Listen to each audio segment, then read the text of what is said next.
Salve, salve a todos, a todas que aqui estão. Falo em nome do grupo, do coletivo Compondo com Gaia. Agradeço a presença de todos que aqui estão presentes.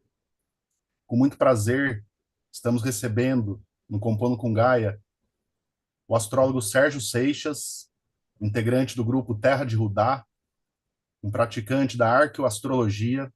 Ele vai explicar um pouquinho para nós o que seja, como funciona, vai posicionar um pouco mais as bases do trabalho que ele faz, falar um pouco desse coletivo ao qual ele representa.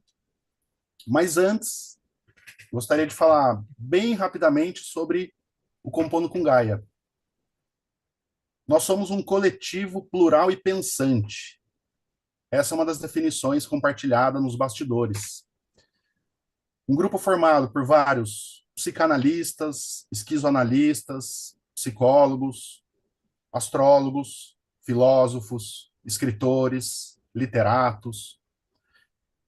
Por aí, dá para posicionar um pouco da tônica do nosso trabalho a intersecção entre a psicanálise, a antropologia, a filosofia, a literatura, as artes, o cinema. Então, com esse caldo, com esse conjunto de referências, nós oferecemos alguns cursos, mini cursos, cursos livres, lives temáticas, grupos de estudo. Então, lá no canal, no Instagram, na página do Instagram, @compondo com Gaia, para quem se interessar, vocês podem encontrar mais informações sobre esse conjunto de atividades. Nós estamos reiniciando a partir desse ano letivo de 2025, ainda que o ano só comece dia 20 de março, mas já chamamos de 2025. E o Sérgio pode falar um pouquinho mais depois o porquê dessa referência ao mês de março. O canal no YouTube, os vídeos que estão sendo gravados já desde o ano passado, ano retrasado, para quem se interessar, vários outros assuntos. E esse ano vamos começar as atividades do Compondo, trazendo o Sérgio para expandir, com a proposta de expandir as referências com as quais nós temos trabalhado nos últimos anos. Então, pensando a partir da filosofia e de categorias como a ontologia na filosofia, e a ontologia sendo o ramo da filosofia que estuda o ser, que problematiza os pressupostos acerca do que existe, o que não existe, do que o mundo é feito, quais são os seres que compõem esse mundo. Então, procurando expandir as atividades e o nosso sistema de pensamento, alargando a compreensão de outras ontologias possíveis, é que nós estamos abrindo esse ano com o Sérgio Seixas, que vem falar um pouquinho mais sobre astrologia e mais especificamente sobre a arqueoastrologia. E eu gostaria então de, mais uma vez, agradecer a presença de todos, passar a palavra para o Sérgio e que tenhamos uma noite de muito conhecimento. Que assim seja. Então, Sérgio, por favor, a palavra é sua. Boa noite a todos. Boa noite, Fernando. Obrigado, obrigado, muito obrigado. Palavras. Espero honrar aí essa expectativa toda. Linda, linda apresentação tua. E antes de mais nada, eu queria agradecer a você, que foi o cupido aí que flechou a gente, né? A Érica, a Mineres, a Cristina, a Eberly, enfim, a toda essa turma que eu tive o prazer de ter um contato recente e me tocou bastante pelo nível de comprometimento, de seriedade do compondo, sabe, de mergulho, de aprofundamento, isso me tocou bastante. Então, eu faço parte do grupo Terra de Rudá já há bastante tempo, que é um grupo de psicologia, filosofia, espiritualidade, meditação. A gente tem práticas como retiros, às vezes 2 ou 3 retiros por ano, retiros de imersão, retiros onde a gente fica 4 ou 3 dias imersos em lugares maravilhosos com temas, né? Esse ano, no primeiro semestre, a gente vai ter um retiro com o tema Desejos, Dharma e Sustentação. Desejo, Dharma e Sustentação, né? E temos um trabalho bem interessante do Tornar-se Presente, que é um trabalho gratuito no WhatsApp, que versa sobre filosofia, psicologia, meditação, espiritualidade. A gente trabalha 7 dias por semana gratuitamente no WhatsApp, no Facebook, nas redes sociais, no Instagram, entendendo que esse é um momento importante da gente compartilhar aquilo que a gente vem se tornando, porque eu, como astrólogo, mais do que qualquer um, tenho a obrigação de saber quais são os fluxos que estão aí na área por vir. Então, faz-se necessário a gente poder estar compartilhando a gratuidade, né, dessa bênção que é poder saber, poder conhecer, poder estudar e poder compartilhar. Então, essa é a matriz de Terra de Rudá. Bem, mas eu queria falar rapidamente da minha trajetória. Eu comecei lá na década de 70, me formei em música, em composição, pelo FRJ.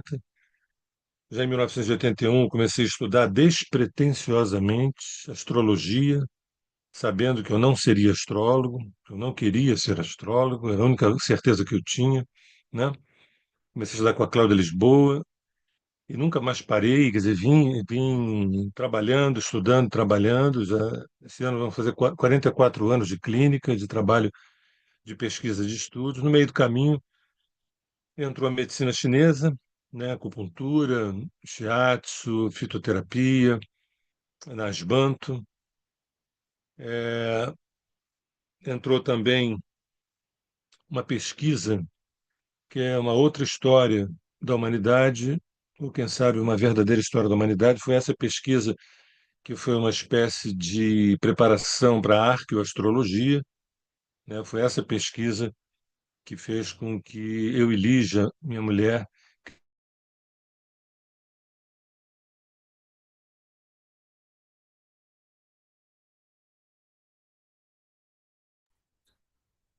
Ô Sérgio, eu mais acho que o profunda.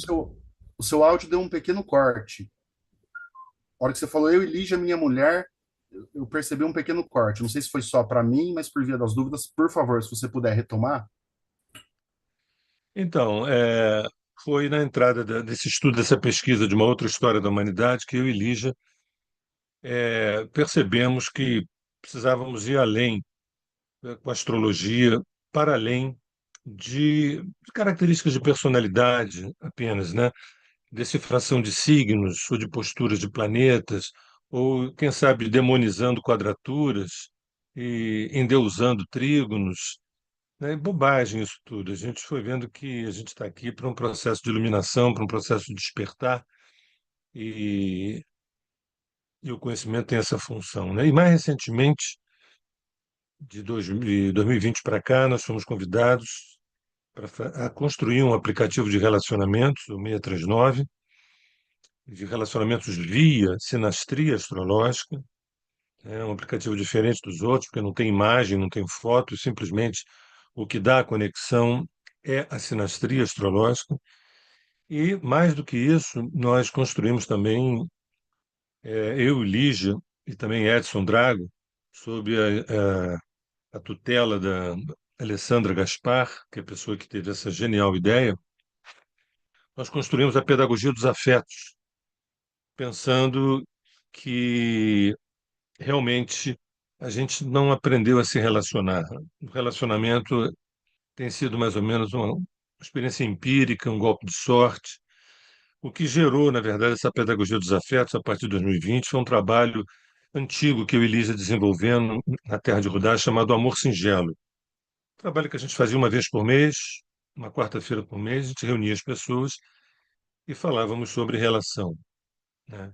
E sempre a astrologia fazendo essa costura. E acabou que, com uns anos e mais anos, desagou no aplicativo de 639, aplicativo esse que a gente pode ter acesso tanto no Instagram, né, quanto também no App Store.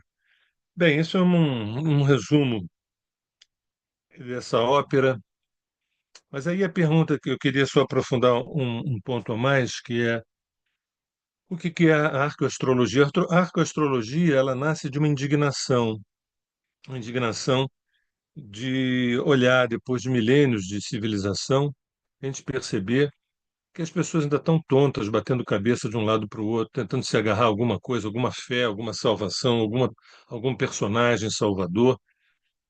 E quando eu olho para a Índia antiga, quando eu olho para a China antiga, quando eu olho para o Oriente profundo, né, eu sei que a gente tem todo o conhecimento necessário para a gente estar otimamente bem, para a gente estar maravilhosamente bem. Todos nós, pelo menos todos nós. Com justiça social, com ética, com amor, né? É claro que na busca desse estudo de uma outra história da humanidade, a gente descobriu outras forças sombrias, outras forças perniciosas, que também geram pedagogias sinistras para nos dispersar disso, para a gente olhar para um Oriente como se fosse algo, quem sabe, folclórico, vamos dizer assim. Tão distante da gente, essa coisa toda. Então, a arqueoastrologia surge dessa indignação, e a astrologia é um dos instrumentos milenares, é um dos conhecimentos milenares, talvez um dos primeiros conhecimentos que dá um norte, dá um prumo, dá uma bússola, dá um GPS, entendeu? E de uma maneira tão subjetiva quanto concreta, porque a arqueoastrologia ela se ocupa do processo de iluminação, do processo de despertar, mas tendo como os temas trabalho, sexualidade, casamento, relação, dia a dia, profissão, educação de filhos, ou seja, não é uma coisa descolada da realidade, vamos dizer. Então, e a arqueoastrologia ela tem dois vieses, né? Um é o olhar arqueoastrológico, e o outro é o sistema arqueoastrológico. O olhar é todo mapa que a gente interpreta, seja de trânsitos, progressões, revolução solar, mapa kármico, o que quer que seja, a gente tem um olhar mais verticalizado. A gente tem um conceito na Terra de Judá que é da espiral vertical. Então, todo o nosso olhar ele é fundamentado na espiral vertical. Então, não faz sentido a gente ficar num aspecto epidérmico dos signos, entendeu? Porque Áries é impulso, Touro é apego, Gêmeos é dispersão, Câncer é família. Não, é muito, muito, muito, muito, muito mais do que isso, né? Embora essa astrologia básica seja um bom começo, mas não é um bom fim, porque sai encarnação e entra encarnação, e a gente continua ali olhando para o próprio umbigo, dizendo: eu sou de Virgem, eu tenho ascendente em Peixe, a lua em Câncer. A gente morre e continua falando isso, como se isso fosse uma grande coisa, vamos dizer assim. Então, tem o olhar arqueoastrológico, mas tem um sistema arqueoastrológico, um sistema de 5 etapas. Tem gente que só faz uma etapa, ou duas, e ponto final. Mas tem pessoas que fazem, é uma por mês. A primeira do sistema da arqueoastrologia, a astrologia natal, que procura responder a pergunta: quem sou eu? Perguntinha básica, né? Simplesinha, né? A segunda é a astrologia kármica, um mês depois, no mês seguinte, a astrologia kármica, que é da onde eu estou vindo, por que que certas coisas acontecem e se repetem na minha vida. Terceiro mês seguinte é a astrologia dármica, que é a mais solicitada, a mais pedida de todas, que é para que eu nasci? A dármica, né? Para que eu nasci? O que eu estou fazendo aqui? Qual é a minha missão? Qual é o meu propósito? Qual é o sentido da minha vida especificamente? Também é uma perguntinha bem simples, né? A quarta é a exoastrologia. Esse é o ponto mais ousado do sistema da Arqueo. A exoastrologia procura responder que raças estelares fazem parte do nosso DNA. Tá? Evidente que isso a gente usa um conceito que é ressonância arquetípica. Através desse conceito da ressonância arquetípica, a gente vai acessando camadas e camadas mais profundas anteriores às encarnações neste planeta, entendeu? E outra coisa, a quinta etapa é um instante criador, no quinto mês, um instante criador, que significa que momento é esse que eu estou passando, que na verdade são trânsitos e progressões, né? E às vezes revolução solar e tudo mais. O objetivo da arqueoastrologia é dar um GPS, botar um GPS, botar uma bússola, né? Porque o resumo de tudo isso é, depois de tantos anos, eu fico um pouco indignado com não só o preconceito, não só a ignorância, não só o descaso que as pessoas têm com a astrologia, né? mas o quanto as pessoas sofrem, padecem, eu diria desnecessariamente, porque a gente tem conhecimento de sobra para a gente trabalhar todos os estratos da sociedade, das elites até estratos menos favorecidos. Mas interesses outros burlam esses conhecimentos milenares. Bem, agora eu preparei um material, Fernando, um material, talvez eu diria que é um pouco técnico, mas eu vou tentar botar um oxigênio nesse material e vou tentar ser um pouco ágil. Na verdade, são duas coisas que eu queria falar nesse material. O primeiro é o que que a gente deveria ter mais, é, por que que a gente deveria estar mais atento com os mandatos do céu, né? Por que que a gente deveria ter mais respeito e honrar os mandatos do céu? Mandatos do céu, leia-se. Mandatos do céu, leia-se. A dança dos planetas, esse relógio cósmico, né, que para a arqueoastrologia esse relógio cósmico está dentro da psique humana, né? Mercúrio, Vênus, Marte, Júpiter, Saturno estão dentro da psique humana, eles estão lá em cima como planetas, mas eles são pulsões psíquicas. Se eu posso falar de um ego, de um superego, de um id, eu posso falar de um Mercúrio, de uma Vênus, de um Urano, de um Netuno, de um Plutão, constitutivos da natureza humana. Isso já muda um pouco do status da própria astrologia, porque dá a impressão que é uma coisa esotérica. Eu falei assim, não tem nada contra a palavra esotérica nem ocultismo, acho nada contra, pelo contrário. Mas é possível que a astrologia tenha sido a primeira psicologia, ainda que lá atrás ela não tenha sido usada como tal, porque não havia noção de sujeito, não havia noção de eu. Não tinha por que botar uma pessoa no divã para falar, me fale da sua infância. Isso há 5.000 anos antes de Cristo, há 4.000 anos antes de Cristo. Infância não tinha importância, o eu não tinha importância, o outro não tinha importância, né? A coisa veio evoluindo ao longo dessa. Eu queria falar um pouquinho disso aqui e depois desaguar de uma maneira econômica sobre, assim, o aroma de 2025, tá? Eu ia falar o perfume, mas eu preferi ser mais cauteloso e chamei de aroma, porque o aroma, o perfume induz a uma coisa bastante agradável, o aroma a gente não sabe, né, para onde é que vai. Então é o seguinte, eu vou tentar. 2025, que momento é esse? Os ciclos astrológicos e a libertação da nossa identificação com o ego. Os ciclos astrológicos e a libertação da nossa identificação com o ego. Vamos lembrar aqui uma coisa, que um dos motes da arqueoastrologia é tentar provocar uma espécie de terremoto na nossa identificação com o ego, ou nossa identificação com a personalidade, com o pronome eu. Eu sou isso, ponto. Entende? Então, é maravilhoso, mas mete medo, porque a gente não se preparou para morrer a cada ciclo. A gente não se preparou para abrir mão daquilo que a gente chama, daquilo que a gente alimenta tanto, que é o nosso ego, né? Bem, algumas demandas psíquicas, né, que são os planetas. Agora, olha só, eu queria fazer essa apanhada. A cada 28 dias, a cada 28 dias há um retorno da Lua em trânsito no céu. Não é a Lua progredida, é a Lua em trânsito no céu. E o que que a psique entende disso?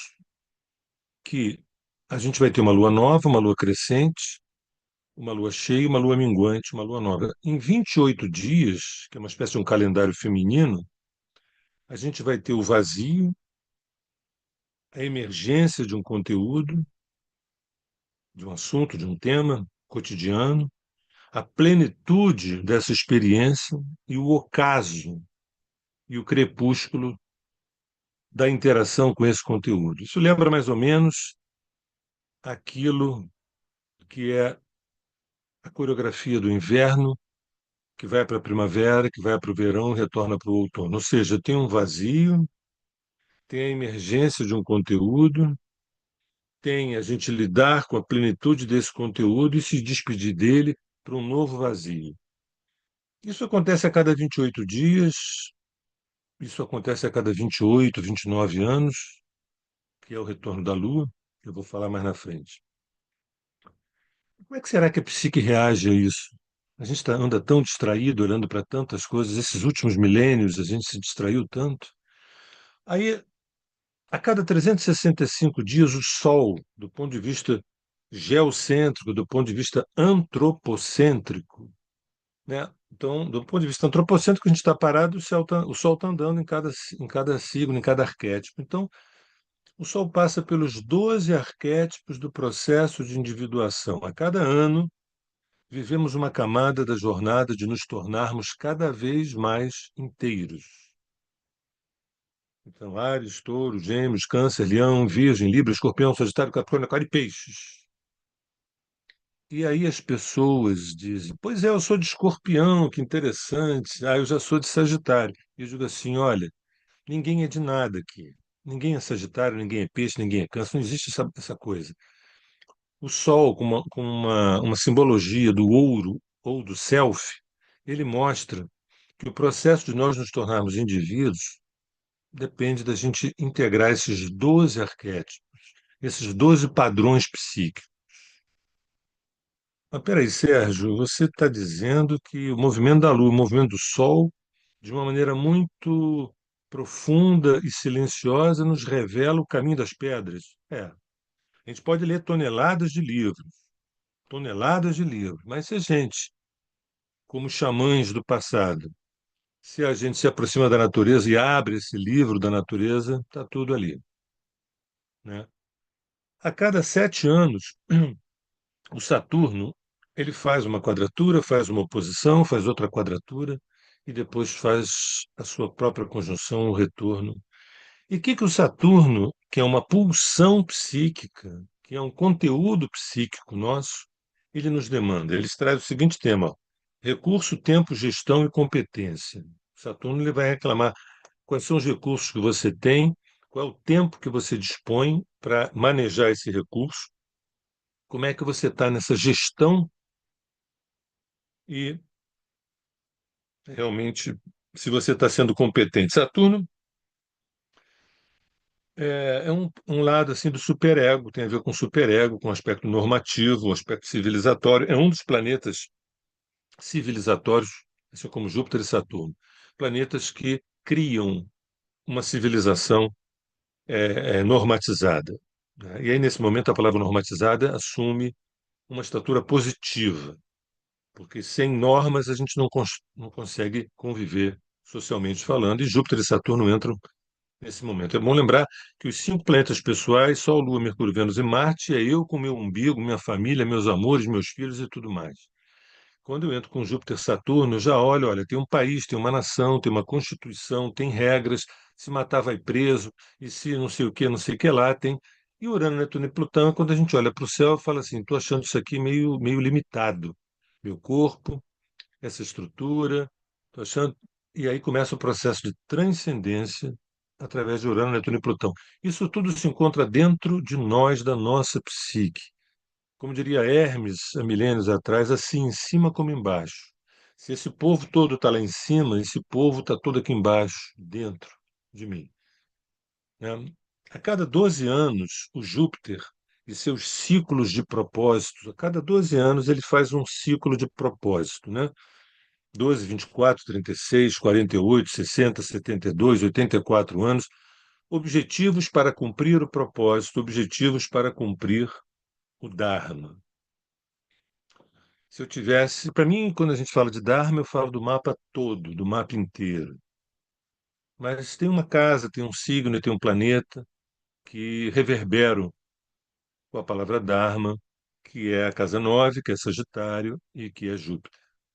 Então, a cada 12 ciclos, a cada 12 anos, fecha um ciclo que começa com um nível de intenção, um nível de objetivos, mas todos eles, os objetivos em função de um propósito maior. A gente só vai perceber esse propósito maior, se tudo correr bem, se a gente fizer o dever de casa, lá na frente, lá a partir dos 50, 60. Por enquanto, é, é sempre bom lembrar que nós temos uma estrutura quatérnia, que, por exemplo, são os quatro quadrantes da carta natal. Primeiro quadrante, casa um, 2 e 3. Segundo quadrante, casa 4, 5, 6. Terceiro quadrante, 7, 8, 9. Quarto quadrante, casa 10, 11 e 12. Que falam o seguinte: eu preciso de uma estabilidade material, alguma estabilidade material. Segundo quadrante, eu preciso de alguma estabilidade emocional, ok? Terceiro quadrante, aí a gente já sai, a gente pensa assim, eu preciso compreender qual o sentido disso tudo. E o quarto e último quadrante, cara, percebi que eu recebi uma ordem de compartilhar esse processo, de me partilhar, de me compartilhar. Dizem por aí que com o estômago vazio a gente não consegue filosofar. Se a gente não tem minimamente uma estabilidade material, uma estabilidade emocional, falar do sentido da existência, talvez não caiba, né? Mas quando a gente faz o dever de casa, o terceiro quadrante, qual é o sentido, qual é o Dharma, qual é o propósito, qual é o sentido da existência, e o quarto é eu me oferendo. Eu me oferendo. Eu me oferendo significa o quê? Eu compartilho aquilo que eu venho me tornando. Eu compartilho aquilo que eu venho me tornando. Quando a pessoa tem 25, 26 anos de idade, a pessoa é bafejada por um trígono de Urano. Urano, trígono, Urano. Normalmente, ali começa uma certa expansão de inteligências. Reparem que eu estou descrevendo uma arquitetura psíquica e cósmica. Eu estou descrevendo um relógio psíquico e cósmico. A gente tem uma certa tara por uma estrutura, por um continente. Quem sabe um patrão, quem sabe um presidente, quem sabe um imperador, quem sabe um rei, quem sabe alguém que possa botar ordem no galinheiro, vamos dizer assim. Mas eu estou dizendo que essa ordem ela existe intrinsecamente no João, na Maria e etc., né? É claro que a gente não tem obrigação de sermos o tempo todo autodidatas, mas os mais vividos têm obrigação de compartilhar esse conhecimento imanente, esse conhecimento imanente. Caiu alguma coisa, não? Não, né? Tá, tá- Tá ok, tá tranquilo. tá tudo bem. Tá.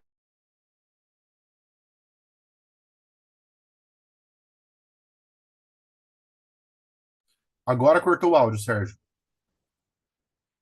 Deu uma cortadinha. Não tá saindo seu áudio. E desde que você perguntou se tá tudo bem, desde então não saiu mais o áudio. Você não está me ouvindo agora? Não me ouve? Agora sim. Agora sim. Tá. Agora, pelo visto, voltou. Então, a cada 28 anos a gente tem um retorno da Lua. A Lua, progredida, né, não no trânsito, mas progredida, ela fecha um ciclo metabólico longo. Mais maturidade, mais fertilidade existencial e mais fertilidade biológica. Mas fecha um ciclo metabólico. A Lua, na progressão, quando bate 28, 27 para 28 anos, a gente fecha um ciclo metabólico, que significa o quê? Eu estou mais maduro, eu estou mais madura, quem sabe mais apto a parir, quem sabe mais apto a construir uma família, né? A gestar alguma coisa, né? Alguém me pergunta assim, mas quer dizer que então aos 25, aos 22, aos 19 é difícil ter essa maturidade? Em tese sim, embora cada caso seja um caso, mas essa arquitetura fala que aos 28 a coisa fica redonda. Mas mesmo assim a gente desperdiça.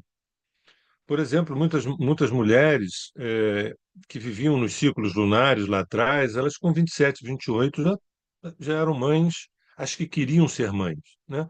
Mas aqui, mesmo as que querem ser mães não estão prontas, não estão prontas. Talvez aos 30 e tantos, talvez aos 40, talvez não sei o quê, que a medicina nos ajude, porque não houve um amadurecimento emocional e a Lua, a função dela é essa. A Lua é um dos pontos mais importantes no planeta, entendeu? Na minha modesta opinião, eu não trabalho com astrologia lunar, mas para mim o ponto mais importante do mapa é a Lua, mais do que o Sol, né? E mais do que e por um simples motivo, a patologia humana, para mim, né? Por mais que a gente possa dizer de várias patologias, mas eu posso centralizar numa única, que é a imaturidade emocional, a imaturidade psicológica, entendeu? Então, se a gente cresce um pouco mais, tudo muda. E a Lua é o grande veio metabólico. E aos 29, 30 anos dá-se o retorno de Saturno, né? O retorno de Saturno que é uma mudança de patamar, quer dizer, mais comprometimento com o caminho. Aí começa, a cada 30 anos, a cada 29 anos, a gente tem um impulso para a gente se comprometer mais ainda com o caminho. Agora, entre 37 e 42, a gente é chamado na chincha. O Plutão quadra com Plutão, Netuno quadra com Netuno e Urano se opõe a Urano. Via de regra, a casa cai entre 37 e 42 anos. Às vezes é uma demissão do trabalho, às vezes é uma separação matrimonial, às vezes é uma doença, às vezes é uma crise existencial, às vezes é o que chamam de crise dos 40, bababá, bababá. Mas ali naquele momento está começando uma segunda etapa da existência, a partir dos 40, que vai culminar aos 84 anos, né? Coisa que, para muitos, 84 já deveria estar numa casa de repouso, quando, na verdade, seguindo a saúde da psique, aos 84 a gente já deveria estar no estado de iluminação, porque a gente teve todos os estímulos necessários, mas a gente não conseguiu metabolizar os estímulos. A gente não conseguiu digerir os estímulos. E a gente fica numa repetência, numa repetência. Então, Urano se opõe a Urano, nessa faixa etária, entre 36 e 42 anos, Netuno quadra com Netuno, Plutão com Plutão, um reset de um mundo encaixado. Ou então, quem sabe, um reset de um mundo desencaixado. Mesmo o mundo desencaixado, ele dá um reset, ou o mundo que estava encaixado dá um reset. Identificações craquelam, identificações acabam trincando, craquelando com o velho mundo. Um velho mundo desmonta, a gente chama de crise existencial. Lembrando que alguém está aí pensando o seguinte: não, mas eu vivi esse negócio, eu tinha 52, eu tinha 49, não foi nessa faixa. Aí são trânsitos específicos, são trânsitos pessoais. O Plutão quadra com uma Lua, o Plutão corta o ascendente, né? O Saturno quadra com uma Lua, fica em cima ou fica em cima do Sol, da Lua. Então, esses são trânsitos específicos. Isso que eu estou falando é para todos os seres humanos, tá? Isso é importante falar, porque eu vivi essa crise quando eu tinha 60 anos. É, aí você está falando do teu mapa individual. Esse aqui é o mapa de todos nós. É bom falar isso para as pessoas acharem que perceberem. Então, em torno dos 50, 56 anos, dá-se o segundo retorno da Lua, quer dizer, mais maturidade ainda na relação ego-alma. Mais maturidade na relação ego-alma, onde o fazer deveria se transformar no facer, com S maiúsculo. Facer, que é um conceito da Terra de Rudá, e não tão somente fazer. Eu vejo gente que depois que se aposenta fica em crise porque não sabe o que vai fazer e passa uma vida fazendo coisas. É uma síndrome virginiana, muitas vezes uma síndrome do elemento terra, né? Quando na verdade não está escrito em nenhum compêndio ontológico que a gente tem que passar a vida fazendo coisas. Pelo contrário, a gente veio ser, né? E quanto mais jovem, a gente tem que dar uma estruturada nas coisas objetivas, a gente tem que fazer algumas coisas para deixar de fazer lá na frente. Mas longe disso aparentar-se com uma uma espécie de aposentadoria, assim, não, não tem aposentadoria. É aí que o vinho fica saboroso, é aí que o vinho fica encorpado, a partir lá pelas tantas, né? Então, os 59, 60, os 59, 60 já é o retorno de Saturno. Repara que a Lua e Saturno são oitavas, né? A Lua é o feminino, esse Saturno também é um feminino masculino, é um feminino racional, é um feminino pragmático, né? Então, aos 27, 28, a Lua retorna, aos 29 e 30 é o Saturno que retorna. Essa é uma das explicações porque a gente diz que as moças amadurecem mais rápido do que os rapazes. A Lua amadurece mais rápido do que Saturno. Então, Saturno sempre chega depois, né? E aí, 59, 60 anos, é o segundo retorno de Saturno, um novo patamar do comprometimento espiritual, um novo patamar de comprometimento espiritual. 59, 60 anos. A morte à nossa volta traz suas advertências. Quando você partir, o que você vai deixar? Qual é o teu legado? É aquela casa, aquele apartamento para o teu filho? Ou foi você com uma conduta ética? Ou foi você com a tua busca da verdade? Né? Ali... Bem, tem um momento muito nobre também, que em torno dos 60 anos, 59, 60, 61, onde todos os planetas fazem sextil com eles mesmos. Todos os planetas do mapa formam 60 graus com eles mesmos. Sol com Sol, Lua com Lua, Mercúrio, Mercúrio, Vênus com Vênus. Todos os planetas fazem sextil com eles mesmos na progressão secundária. Penúltimo empoderamento. Penúltimo empoderamento da relação carne-espírito, da relação mundo-vida, da relação atitudes-dharma. Repara que a gente vai tendo estratos, camadas, provas, sinais, mas nada disso é claro. Nada disso é claro. E mesmo quando você procura um astrólogo mais cartesiano, hoje você vê na internet bons astrólogos preocupados em dizer que os aviões vão cair, preocupados em dizer que, que, que vem aí mais um terremoto, mais um vendaval, mais um incêndio, e de repente acabam se orgulhando de terem acertado, vamos dizer.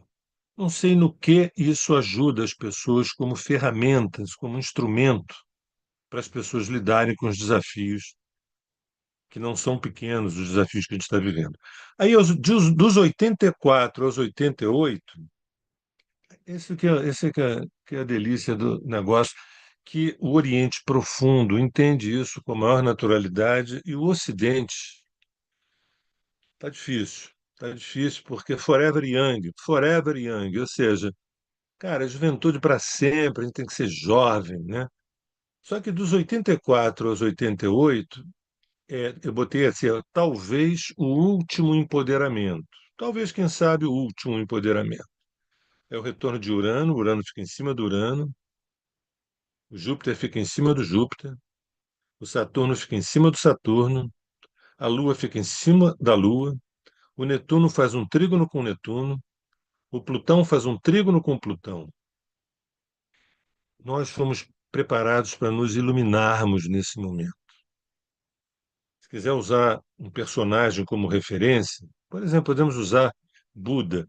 Dos 84 aos 88, estava tudo marcado para a festa da iluminação, para a festa do despertar, para a festa, quem sabe, da ascensão. Não tivéssemos nós nos distraído com pequenos prazeres. Não tivéssemos nós nos distraído com pequenos prazeres, né? Tem gente que prefere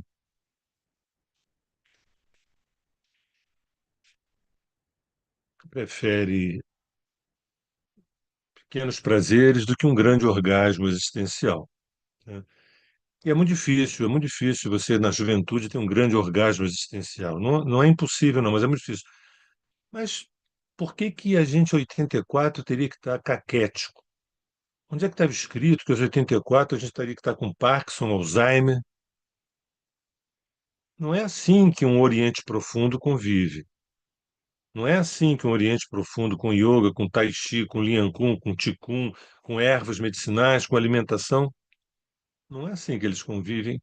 Eu me refiro a um Oriente profundo, não é a um Oriente ocidentalizado. O Oriente ocidentalizado é outra história. Eu avanço agora saindo da pessoa física e entrando no âmbito mais amplo.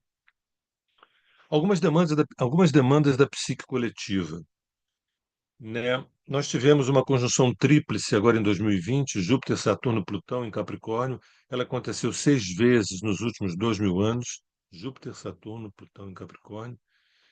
E nesse período, 4 vezes deu-se o protagonismo do mundo árabe e também do mundo oriental sobre o Ocidente. Uma única vez, das 6 vezes, uma única vez foi o protagonismo ocidental. Não vou desenvolver esse é um estudo que já foi feito pelo Fernando Fernandes, que é um astrólogo, um estudo muito bem feito, que eu já repliquei algumas vezes, não vou adentrar, mas devo dizer que nós vivemos isso o sexto episódio, e esse episódio, que dura às vezes 200, 300, 400 anos de influência da psique coletiva, que é Plutão, Júpiter, Saturno em Capricórnio, 2020. E agora será a mudança do polo do Ocidente para a Ásia. Será o declínio do Império Americano e a ascensão da Eurásia. Ponto. Espera aí, Sérgio, só um minutinho, volta aí no instante. Você está afirmando que haverá um declínio do Império Americano? Sim, é isso que você ouviu. Foi isso. Porque eu posso repetir. Estou me referindo ao declínio do Império Americano e a extensão da Eurásia. Lembrando que isso não é nenhum aborto da natureza, não. A gente que está identificado com o Ocidente, entendeu? Com a nossa colonização, dá a impressão de que isso é o fim do mundo. Isso aconteceu várias vezes e vai acontecer de novo agora. Acho que muitos dos que estão aqui vão presenciar essa cena. Aliás, estamos presenciando essa cena. Os acordados, né? Porque quem está dormindo continua repetindo a mesma história de que o Ocidente, a Europa, a OTAN, os Estados Unidos, é tudo de bom. Lembrando que os dois lados têm tudo de bom e tudo de ruim, tá? Aqui, o negócio aqui não tem torcida. Mas lembrando também que a psique coletiva, às vezes ela troca, sabe? Time de branco, time de preto. Agora vamos inverter. Quem está de branco põe preto, quem está de preto põe branco, inverte, vira o jogo. Simples assim. O nome disso é experienciar a existência para expandir a consciência, né? A fonte primordial não tem nenhum interesse que a gente fique apegado. Quer que a gente agora faça o oposto do que a gente estava fazendo para a gente ser testado nessa fricção consciencial, entendeu? A Terra de Jordão trabalha muito com essa noção de fricção para expansão de consciência. 21 de dezembro de 2012, a gente teve o final do calendário Maia, que é um ciclo que terminou de 5.125 anos, que se deu o alinhamento entre o sistema solar, é, Alcione, que é uma estrela da que é uma estrela de Taurus, e o Runabiku, que é o centro da galáxia. Há quem diga, há quem diga que esse calorão que a gente está passando, ele se deve à questão climática, ele se deve às manchas solares que estão um pouco mais acima do normal, apesar de a cada 11,6 anos a gente tem esse ciclo de manchas solares, mas está um pouco acima do normal.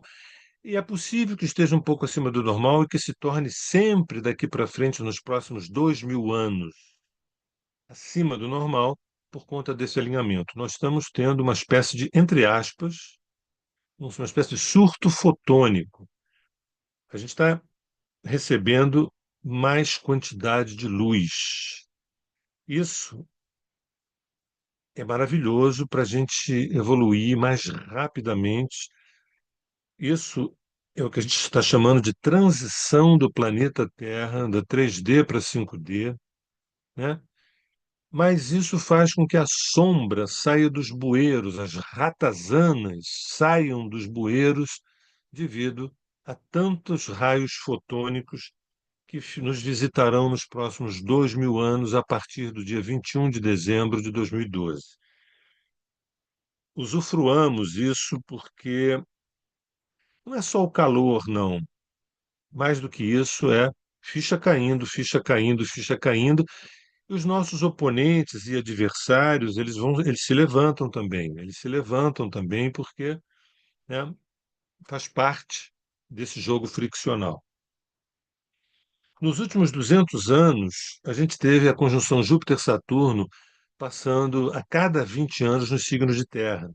Foi o apogeu do capitalismo, que terminou dia 21 de dezembro de 2020, inaugurando um novo ciclo de 200 anos, né? A gente experimentou o capitalismo mercantil, industrial, financeiro, digital, e agora a gente está entrando para uma nova economia que a gente não sabe nomear. Por quê? A agenda da psique coletiva, Júpiter-Saturno, em conjunção nos signos de Terra, encerrou um ciclo de 2 séculos, começou agora, 21 de dezembro de 2020, um ciclo de mais de 200 anos nos signos de Ar. Então, essa história de inteligência artificial é só a pontinha do iceberg, né? Eu, particularmente, estou excitado com as possibilidades e as perspectivas, e, por um lado, preocupado por a gente não ter sido preparado para esse momento, entendeu? E isso também foi toda uma escolha, isso tudo foi tudo planejado. Sabia-se que a gente ia entrar nesse momento neural, nesse momento sináptico, sabia-se de, não é só os astrólogos, não. Mas a gente não se preparou, a gente não melhorou a nossa carroça. Nossa carroça ainda está com válvulas, e aí muita gente vai ficar à margem da história por conta disso. Nos próximos 200 anos, a partir do dia 21 de dezembro de 2020, a conjunção Júpiter-Saturno em signos de ar a cada 20 anos é a era das múltiplas inteligências. Eu quero lembrar que existe um fenômeno chamado precessão dos equinócios. A cada 25.920 anos, né, o eixo da Terra ela gira no movimento contrário em torno dos 12 signos. A cada 2.160 anos é uma era. Então, era de Áries, era de Peixes, era de Aquário, sempre movimento retrógrado, né? Então, a gente teve lá 10.700 e tanto, antes de Cristo, o legado. Aí, eu acho que eu não vou entrar nesse tema, porque é um tema muito profundo, mas do que eu estou fazendo aqui agora? Eu saí da psique individual, fui para a psique coletiva e falando que tem uma agenda. Essa agenda é soberana sobre modismos, sobre intenções desse ou daquele governante, tá? Esse ou aquele governante pode inventar qualquer coisa, se não tiver dentro do fluxo da psique coletiva, não rola, não vai rolar. Então a gente teve as eras de Leão, de Câncer, de Gêmeos, de Touro, e nesse eu posso falar de uma maneira sintética, a gente teve na era de Leão, isso é maravilhoso. Eu não quero falar porque eu sei que eu vou me estender, então eu só vou falar rapidamente que na era de Leão, há 10.740 anos, mais ou menos, em torno, isso não é nada tão assim matemático, costuma-se dizer que foi ali surgiu o tempo. Para a nossa ocidentalidade, surgiu o tempo na Era de Leão. É, muitos dizem que surgiu ali também a esfinge, né? E também o ponto vernal apontando para o Leão, a constelação de Leão, né? As pirâmides, em outras palavras, significa um processo de culturalização muito profundo. É como se o grande legado da civilização se deu na Era de Leão. Aí os assentamentos começaram de uma maneira modesta em Câncer, as linguagens, as comunicações de comércio na era de Gêmeos, né? As primeiras civilizações da história oficial na era de Touro, depois os grandes impérios e as lutas na era de Áries, na era de Peixe. E nessa era de Áries, que foi de 2300, né, até o início em torno de 150 anos antes da Era Comum, eu fiz um apanhado para vocês terem uma ideia. Olha só, ali tem personagens como Fuxi, Abraão, Moisés, Zoroastro, Buda, Sócrates, Platão, Aristóteles, Confúcio, Lao Tse, Jesus, preparando a era de Peixes, que foi a era da fé, a era do cristianismo, né? Que também virou uma coisa que o Terra de Rudá cunha um termo que é a cristiocracia, né? Cristiocracia. A gente fala que nós somos um Estado laico, essa coisa toda, mas na verdade nós somos uns cristocratas, digamos assim. E a Era de Aquário, que é uma incógnita, segundo a fonte do Astrolink, começou em 2010. Tem gente que diz que começou em 2012, tem gente que diz que vai começar daqui a 200, 300 anos. É uma incógnita, mas que é verdade que a gente já vive os eflúvios aquarianos. E aí, eu tenho algumas palavrinhas, se eu pego da pré-história e venho até agora, a pré-história eu puxo a palavra medo, a antiguidade eu puxo a palavra força, né? A Idade Média eu puxo a palavra poder e fé, a Idade Moderna eu puxo a palavra conhecimento, a Idade Contemporânea eu puxo a palavra consciência. Então, medo que caminha na direção da força, que encontra o poder e a fé, que deságua no conhecimento lá na frente e mais na frente a consciência. Essa é uma coreografia entre pré-história, antiguidade, Idade Média, Idade Moderna e contemporaneidade. E aí eu estou prestes. Será que eu estou prestes? Acho que sim. A me aproximar de um fim. E 2025 com isso? Né? Aí entra a segunda parte. O que eu fiz até agora? Eu tentei falar de como a psique pessoal funciona com essa arquitetura planetária, psíquica. Depois eu fiz alguns eventos mundiais que eu vou tornar a fazer em breve, né? Em 2025 a gente está com Plutão em Aquário, o Saturno vai fazer uma conjunção com Netuno em Áries, o Urano entrando em Gêmeos, o Júpiter entrando em Câncer, os nodos norte o nó do norte em Peixes, o nó do sul em Virgem, Quirón em Áries. Hoje, no dia de hoje, enquanto eu falo aqui, nós estamos com o nó do norte a 28 graus de Peixes, uma conjunção exata com Netuno. Fica uma pergunta: por que será que nós marcamos uma live no dia em que o nó do norte se encontra a 28 graus de Peixes, no grau exato com Netuno? Será um, uma brisa, ou um vento, ou umas águas, melhor dizendo, umas águas espirituais sendo movidas, as águas da psique sendo movidas, Netuno como região da psicologia, né? E o nó do norte em conjunção?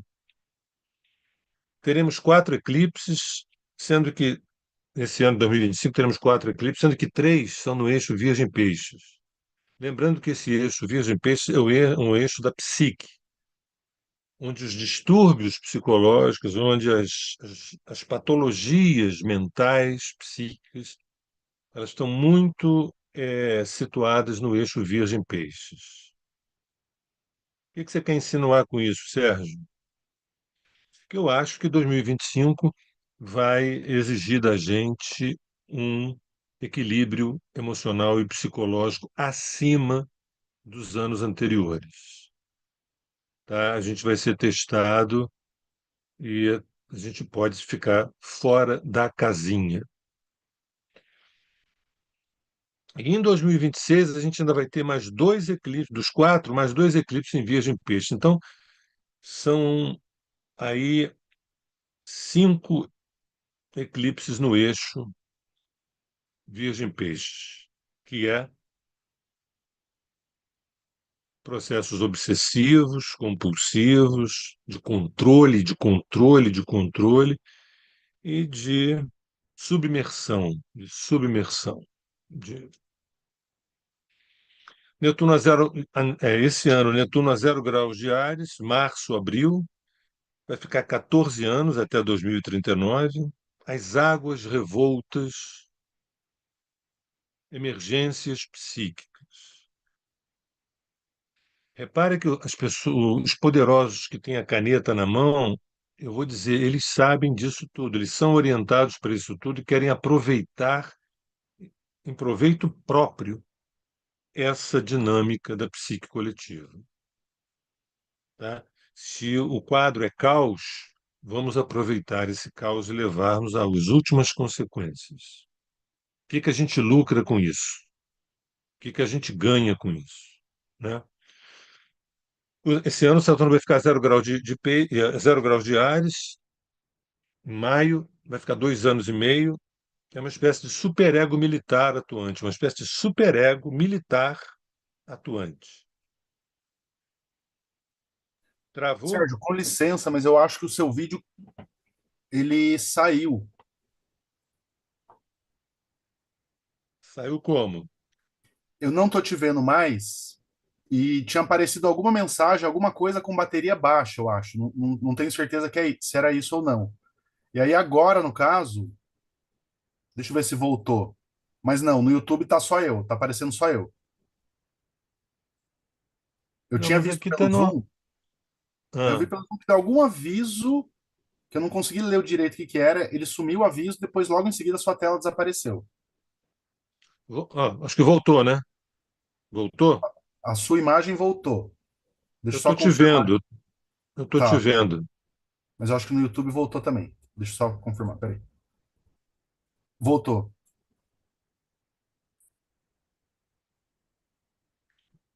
Posso prosseguir? Ô, Só um minutinho, só um segundinho para eu confirmar, para depois não te falar para voltar sozinho.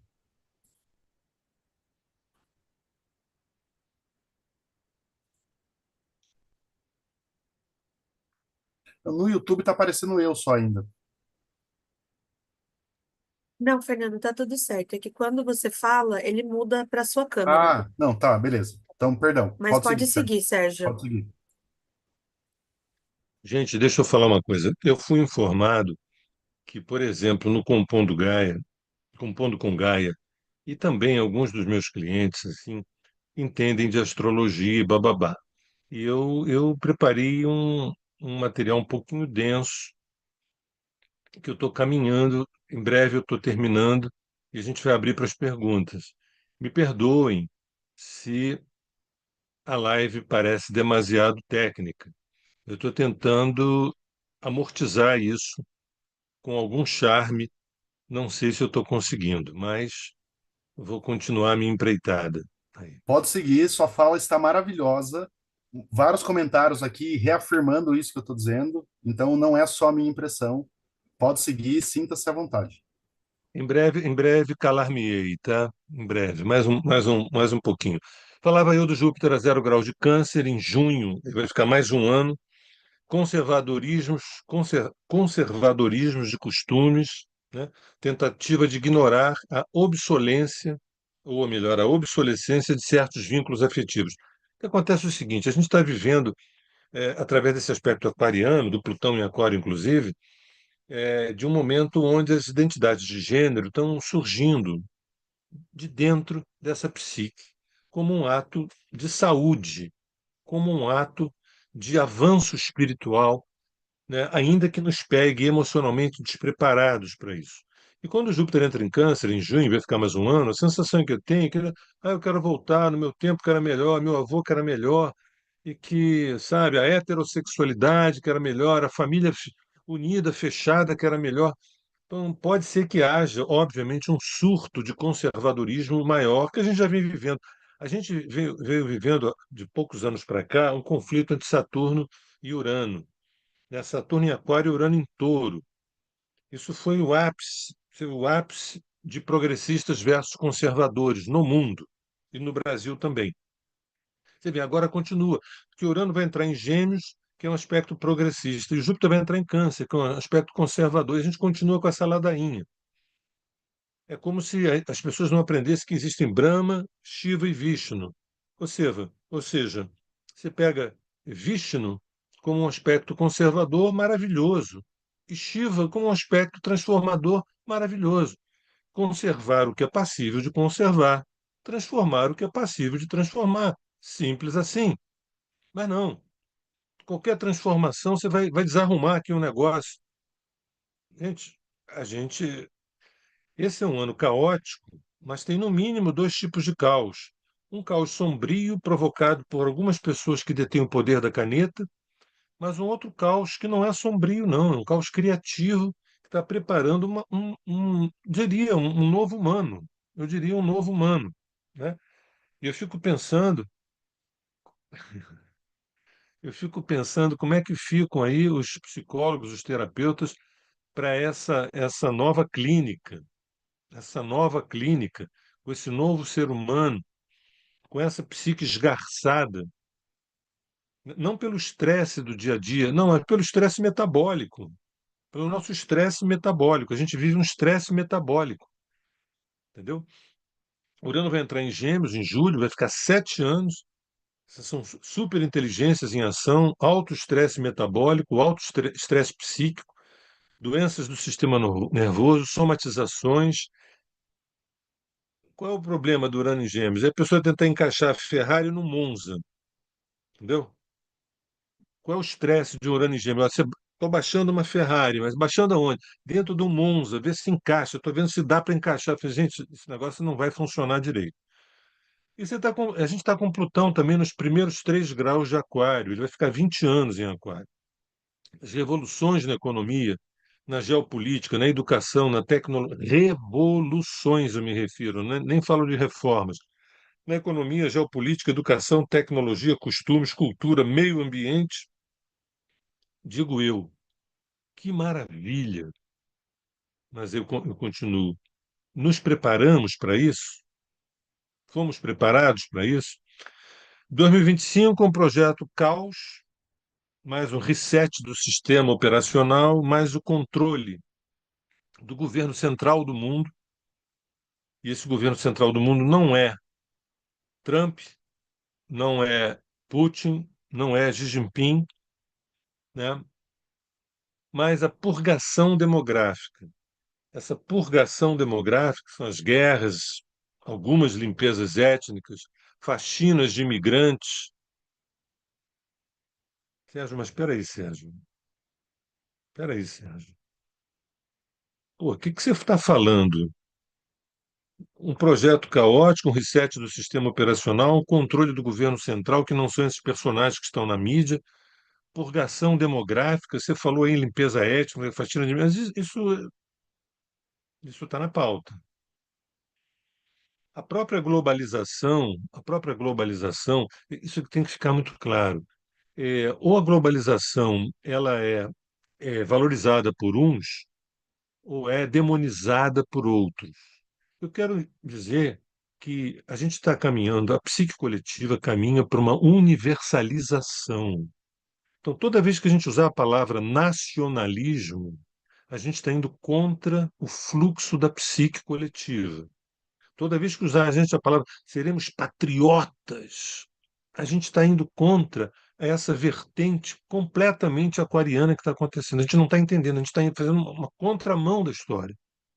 Então, quando a gente vê as fronteiras dos países sendo minadas por imigrantes que saem de determinados, o que que a gente pensa? O que que as pessoas pensam sobre isso? Ah, é a invasão dos pobres nos países ricos.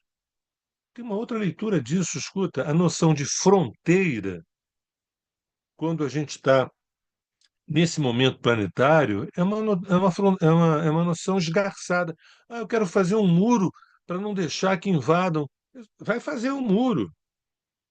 Isso é contra o fluxo da psique coletiva. Eu não estou aqui com um projeto pronto para entregar o seguinte, eu acho que todo mundo deve receber os imigrantes, botar dentro de casa. É um projeto, é um tema dificílimo, um tema difícil. Mas também não é construindo muros, porque esse momento não tem nada a ver com muros. Vocês vão ver já já que esse céu bate com a queda do Muro de Berlim. Para vocês terem uma ideia de onde a gente está se metendo. Então, tem gente que está ainda no século XIX, XVIII. São os moderninhos, digamos assim. E tem os contemporâneos. Os contemporâneos, que, olha, manda vir. Manda vir que a gente dá um jeito aqui. Manda vir que a gente dá um jeito. Vamos ver o que está emergindo. Entendeu? Bem, olha só. Esse Saturno conjunção Netuno que a gente vai viver esse ano, que acontece a cada 36 anos, em 1917 aconteceu uma coisinha chamada Revolução Russa. Saturno conjunção Netuno. Em 50, Em 52 para 53, coincidentemente, nasceu o Putin e o Xi Jinping, e as Coreias também se separaram, com Saturno conjunção Netuno. 1989 para 90, Saturno conjunção Netuno, caiu o Muro de Berlim e foi o fim da União Soviética. Em 1847, teve a conjunção Saturno-Netuno e aconteceu o Manifesto Comunista do Marx e Engels. Gente, agora que eu estou entendendo onde o Sérgio quer chegar. Agora que eu estou entendendo. Ele está querendo nos dizer que o céu que está sobre a nossa cabeça e dentro da gente vai trazer experiências limítrofes de virada. Sim, é isso que eu estou falando. É isso. Peço aos mestres que a gente corra atrás do conhecimento, da experiência e da sabedoria, e não de ações apenas reativas.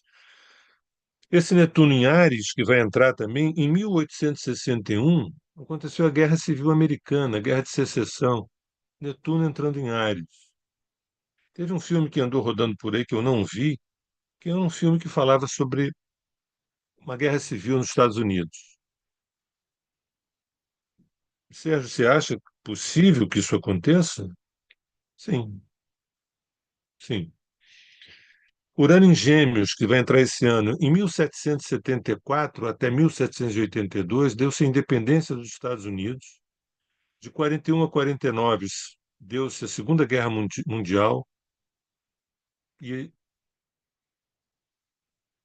e, e a explosão da inteligência artificial nos próximos 7 anos. Estou terminando a minha fala. Acho que é isso. E olha só para lembrar vocês uma coisa, quando normalmente esses céus limítrofes, eles trabalham com quedas, algo que cai e algo que posteriormente se levanta, né? 476 anos da Era Comum, né? Quer dizer, foi a queda do Império Romano, só para ser bem objetivo, Plutão conjunção Saturno. Em 1453, a queda de Constantinopla, Plutão conjunção Urano. 1789, queda da Bastilha, Plutão em Aquário, como agora se encontra. 1929, o crash da Bolsa dos Estados Unidos, os nodos lunares em Touro e Escorpião com Quirón em Touro, Plutão em Câncer. O mesmo Plutão em Câncer que consolidou o nazismo em 1933. Em 2001, a queda das Torres Gêmeas foi Urano e Netuno em Aquário, o Plutão oposição Saturno. E eu paro em 2008, a queda do banco de investimentos Lehman Brothers com Plutão entrando em Capricórnio. Ou seja, um reset provocado ou natural da condição das pessoas de objetos do mundo para tornarem-se mais sujeitos de si. E isso gerará um caos na planilha do poder. Essa última parágrafo que eu falo é o seguinte: o que de fantástico está na partitura, está na pauta? É que as pessoas que ao longo de séculos se tornaram objetos da expectativa do mundo, objetos da expectativa do outro, estão passando por um processo devastador. O objetivo central é que caminhe na direção desse sujeito do seu próprio caminho, o sujeito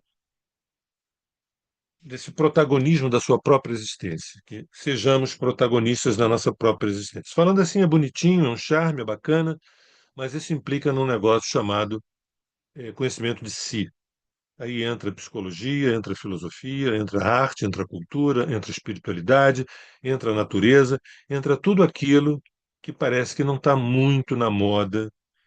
Entre os nossos guetos sempre estará, mas quando a gente entra nas redes sociais, a gente vê um projeto de voltar para a Idade Média. Gente, desculpe aí eu ter me excedido, mas é isso. Em Obrigado primeiro pela lugar, paciência, Fernando. em primeiro lugar, agradecer imensamente pela oportunidade de estar discutindo ao vivo.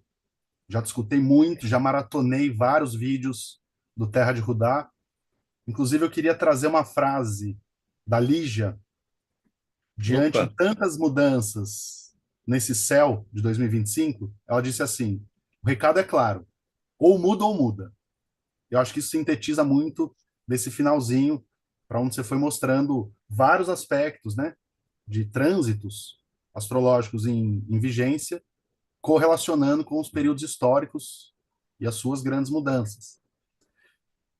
Para mim, especialmente, vale como uma aula de história, de antropologia, de filosofia, de psicologia e de quebra a gente aprende um pouco de astrologia com você também.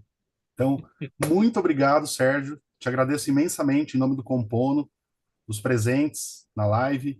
Agradeço a todo mundo que está presente. Mas antes de terminarmos, gostaria de pedir ao pessoal, quem quiser, quem tiver perguntas para trazer ao Sérgio, escreva no chat, nos comentários, eu repasso para ele.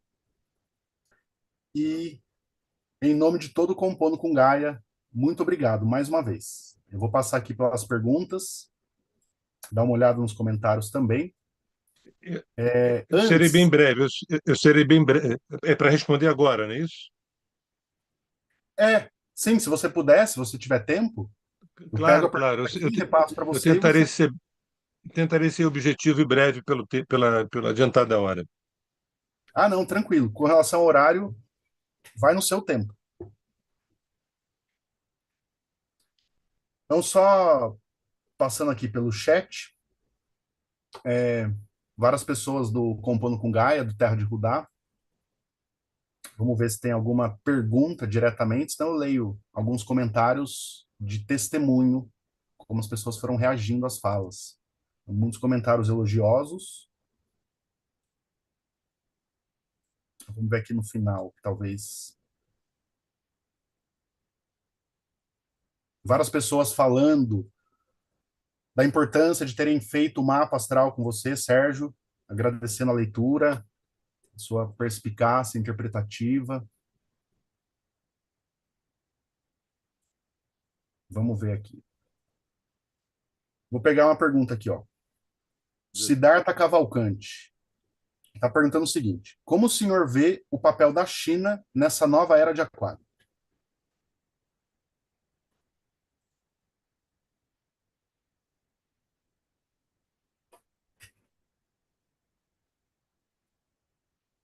Eu vou dizer duas coisas. Primeiro é o seguinte: essa conjunção tríplice que aconteceu em fevereiro de 2020, Plutão, Saturno e Júpiter em Capricórnio, anunciou que haveria agora uma mudança de protagonismo do Ocidente para o Oriente. E esse Oriente é a Eurásia, né? Então, isso é um fato, para mim, psíquico. Isso vai acontecer, isso está acontecendo, isso acontecerá.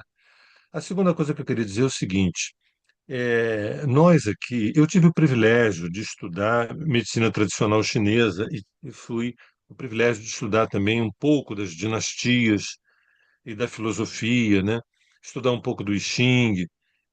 É um universo assim riquíssimo. As pessoas batem na tecla da ditadura, da ditadura, da ditadura, da ditadura, do comunismo, né? E eu devo dizer que essa civilização, ela tem mais ou menos uns 50 séculos de existência. Tem uma quantidade de invenções, de criatividade, de arte, de filosofia, de sabedoria, de mestres, que o Ocidente não chegou a produzir. O Ocidente é bem jovem, perto. Então, nós vivemos sob uma maciça propaganda anti-Oriente. Nós sempre tivemos uma maciça propaganda contra certos países que têm culturas fascinantes. Então, é hora da gente abrir a nossa cabeça para a gente ver o que, que tem do outro lado do mundo que pode ser muito rico para o nosso processo de individuação, para o nosso processo de crescimento. se eu não tivesse tido a oportunidade de ter estudado medicina tradicional chinesa, acupuntura, shiatsu, né, fitoterapia chinesa, as ervas chinesas, eu talvez embarcasse em preconceitos patrocinados pelo Ocidente, entendeu? O Ocidente, na verdade, morre de medo desse Oriente profundo, que é de lá que nasce o Sol, nascem as estrelas e os planetas. Não é do Oeste. No Oeste é onde os astros se põem, o ocaso. É lá que nascem. Então, é de lá que vieram as grandes experiências da alma humana. E eu acho que a gente deve aprender, até porque séculos na frente é possível que inverta novamente e a bola volte para o Ocidente, quem sabe menos narcisista, menos falocêntrico, né? Menos arrogante, menos prepotente, porque nós no Ocidente precisamos ouvir o Oriente e a Eurásia, porque nada daquilo que é vendido é realmente verdade. Então, nós estamos reféns de versões que a gente tem, eu e Lígia temos o privilégio de estudar geopolítica com pessoas que jogam nos dois times, no time do Ocidente e do capital e no time do Oriente e do social, né? E é muito rico poder aprender sem precisar vestir a camisa de um ou de outro, né? A gente chama na Terra de Rudá de nudez ontológica. A nudez ontológica é quando a gente transita entre Oriente e Ocidente, aprende o melhor de ambas as partes e vida que segue. Vou aproveitar então o conceito dessa nudez ontológica e apontar para o modo como o Compondo com Gaia também procura se abrir para outros solos de sentido que venham dos povos originários, das culturas africanas, das civilizações orientais, na ideia de descentrar, de contribuir para o descentramento desse racionalismo ocidental, que com todas as vantagens que também podemos mensurar no desenvolvimento dessa racionalidade ocidental, não há como deixar de lado a contraparte, o custo, o preço, aquilo que a gente foi deixando para trás, aquilo que a gente foi massacrando em camadas muito arcaicas da psique, e agora tem todo esse movimento de refluxo daquilo que antes estava enterrado, clamando por um reconhecimento nessa consciência coletiva. Então, é como nós pensamos também essa oportunidade de nos abrirmos para um novo solo ontológico. Então, gostaria de fazer eco a essa ideia. Qual Também é o aqui no nome chat, desse, ó. qual é o nome desse ser lindo que está atrás de você, hein? Ah, essa aqui, o nome dela, o nome oficial é Lu André Salomé, em homenagem a uma grande autora da psicanálise, da filosofia. Mas o nome dela, com o qual ela atende, é Pomme. Seria maçã em francês. Pomme. Delícia, que É muito delícia. linda. Um ser evoluído que me ensina muitas coisas todos os dias. Maravilha. Vou pegar aqui no chat, ó, a Andrea Fenner. Ela está perguntando assim: para os jovens, esse ano será emocionalmente mais complicado? Acho que sim, acho que sim. Acho que sim. A gente vive de longa data um certo abandono, né? Uma certa orfandade. A gente vive uma orfandade crônica, entende? E o mundo vai exigir da gente outros QIs que não sejam tão somente o cognitivo, o intelectual, entendeu? Então a gente vai precisar de outros QIs que não foram ativados. Eu acho que vai ser mais complexo, sim, bem mais complexo. E não é só para jovens, não, né? E até eu diria que para muitos idosos vai ser muito complexo também, porque tem jovens. é, qual é, na verdade, o Dharma de um jovem, né?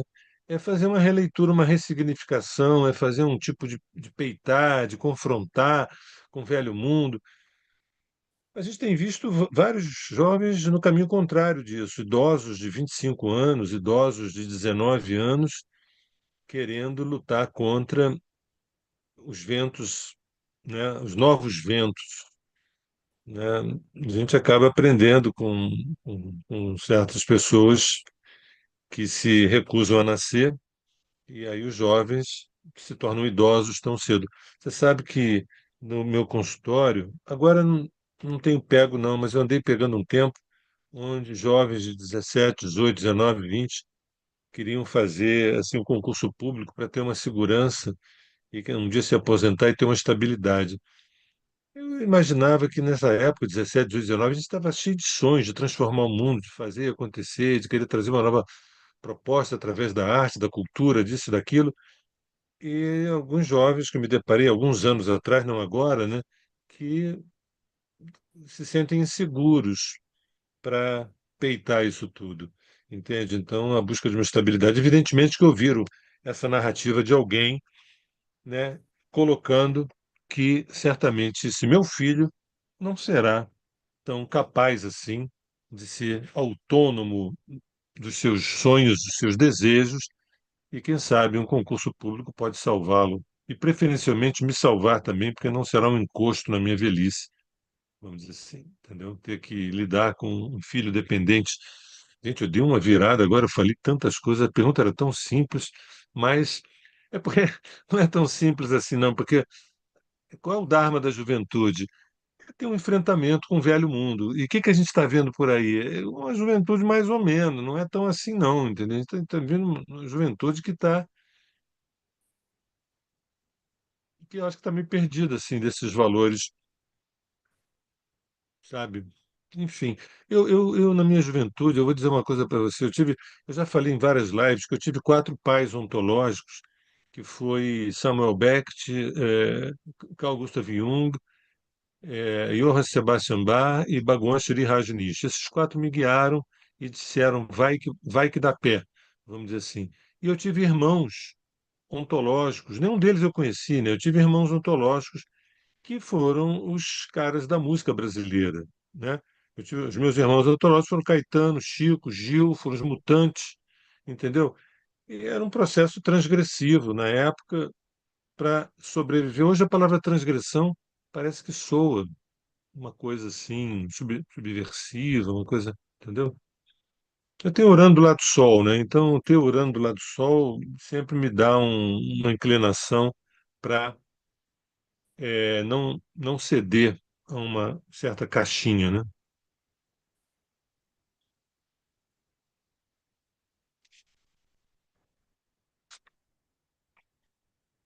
Tem algo mais? Vamos ver aqui.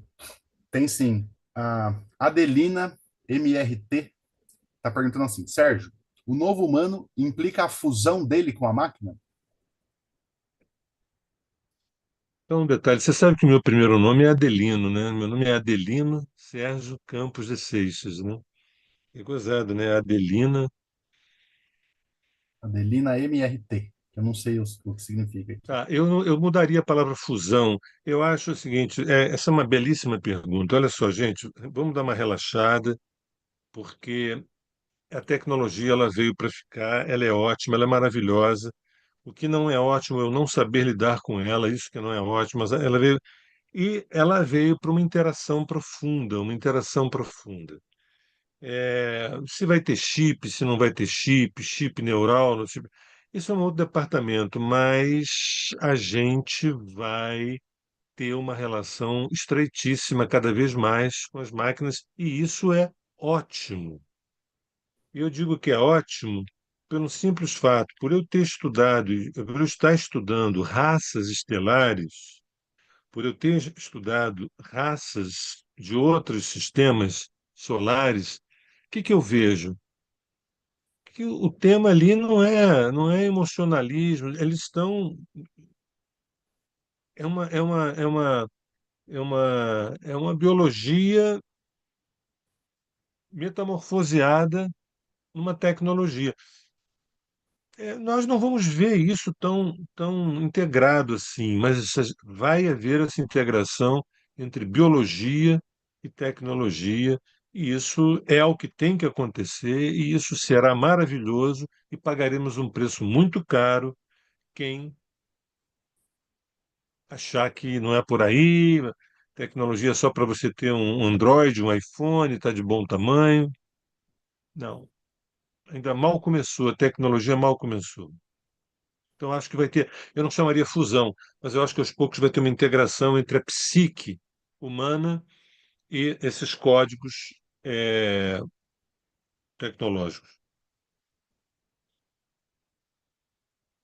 É uma referência que eu poderia deixar aqui para quem se interessa pelo assunto, um filósofo francês contemporâneo, Luc Ferry, ele tem um livro chamado A Revolução Transhumanista. Então, para quem se interessar, aprofundamento nas questões filosóficas, fica a dica. Você vê que tem gente, a coisa que mais me impacta é ver pessoas assim com alguma inteligência, com alguma cultura, falando barbaridades sobre isso. Quer dizer, o transhumanismo é uma coisa negativa, a priori, entendeu? Mas por quê? Como assim? Ah, porque, sabe, como se você tivesse que. Eu quero me emocionar quando eu vejo um gatinho. Assim, tá, e o que que o transhumanismo fala quando. Ah, você não vai sentir mais nada, você vê. Onde é que estava escrito isso? A gente, sabe, é uma antecipação de algo que a gente não tem a menor ideia, entende? Isso, uma das características da sociedade de controle é fazer com que os indivíduos também elas tenham um controle tão grande. Eu falo assim, olha, eu vou perder o controle com o negócio de tecnologia, eu vou perder o controle e acho que isso não é bom. Gente, calma, calma. O negócio é o seguinte, preparem-se, estudem, conheçam, investiguem, né? Nós passamos mais de 10 séculos reféns da fé.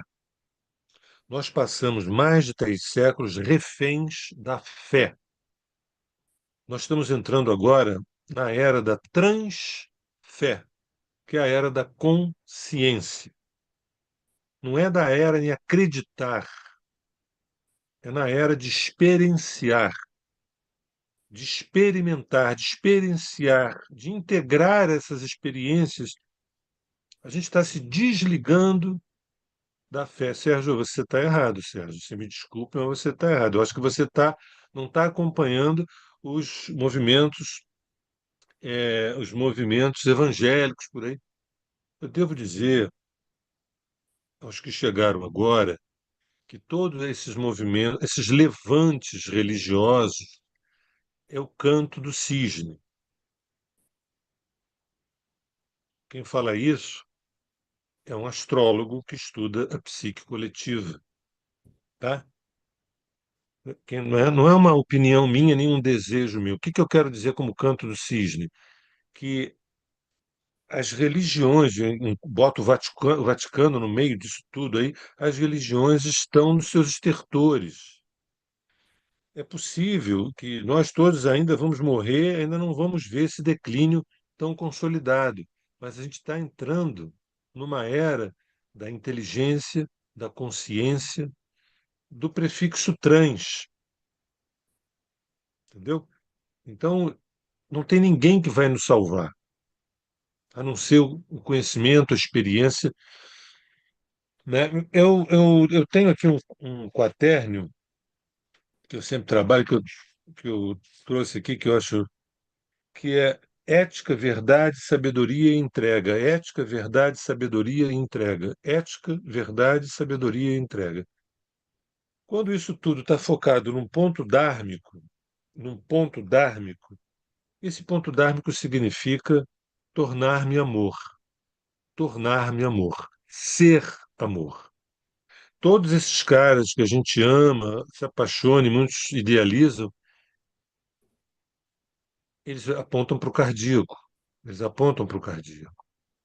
Eles não apontam para o racional. Não são grandes escritores. Eles foram grandes mestres. Então, a nossa jornada é a gente se tornar amor e a gente tem várias encarnações para realizar isso. E não vai ser a gente se dividindo, cindindo, ou eu acreditando nisso ou naquilo, né? Só quem acredita são os céticos. Os céticos acreditam, né? aqueles que não são céticos, eu, por exemplo, eu sou um místico. 24 horas do meu dia, 24 horas do meu dia são consagrados à relação com o mistério. Relação com o mistério. Um ovo que eu frito, né? Um programa no YouTube que eu assisto, a preparação de uma live, às vezes brincando com a cachorra. O nome disso chama-se misticismo, mística, que é a casa 12, onde eu tenho Netuno, por exemplo. Entendeu? Então, preparem-se, porque muita gente vai ficar surpreendida com o que a psique vai, o que vai emergir da psique coletiva, né? Outra coisa, a gente tem que tomar cuidado para não ficar vai emergir democracia versus comunismo, comunismo versus democracia, e fica nessa história. Entra século e sai século, a gente fica nessa história, comunismo, capitalismo, comunismo, democracia, ditadura. Gente, a psique está numa outra esfera, demandando um outro tipo de desafio, tá? Ah, não estou entendendo nada. Tá bom, vamos estudar, vamos sentar e vamos estudar.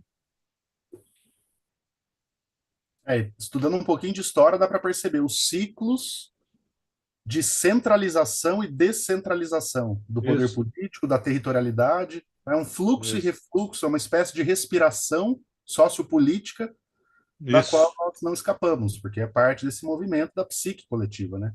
isso. Só fazendo uma Você falou, brincadeira, pode falar, perdão. você falou uma coisa belíssima, que é esse movimento e esse movimento. Esse movimento e esse, que é do ventre, né? Do ventre recebendo o oxigênio.